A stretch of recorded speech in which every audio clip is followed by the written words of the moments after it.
लाल बावटा संघटनेचा महापालिकेला इशारा, मक्तेदारी संपली पाहिजे नाहीतर रस्त्यावर उतरणार. इंचलकरंजी शहरातील फळ विक्रेते, फेरीवाले, खाद्य विक्रेते आणि कापड व्यापाऱ्यांचा आवाज पुन्हा एकदा बुलंद झाला आहे. आमच्या घामाच्या पैशावर खासगी मक्तेदारांनी मक्तेदारी आम्ही सहन करणार नाही, अशा घोषणा देत लाल बावटा भाजीपाला फळ विक्रेता आणि खोकेदार संघटनेने आज महापालिकेच्या आयुक्तांना ठणकावले. संघटनेच्या नेतृत्वाखाली आयुक्त कार्यालयावर दिलेल्या निवेदनात मागणी करण्यात आली की फेरीवाल्यांचे केंद्र सरकारने जाहीर केलेले धोरण आजही इंचलकरंजीत अंमलात आलेले नाही.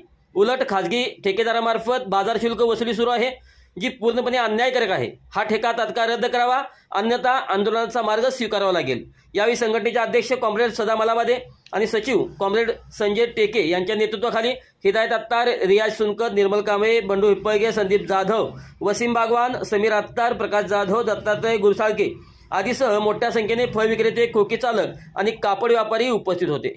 महापालिका आयुक्तांना देण्यात आलेल्या निवेदनातून लाल बावटा संघटनेचा ठाम संदेश स्पष्ट आहे. आमच्या घामाच्या कष्टावर कोणाची मक्तेदारी नाही. फेरीवाल्यांचा आवाज हक्काचा आता दाबता येणार नाही. महायुद्ध टीव्हीसाठी लाईक करा, शेअर करा, सबस्क्राईब करा व कमेंट्स करायला विसरू नका.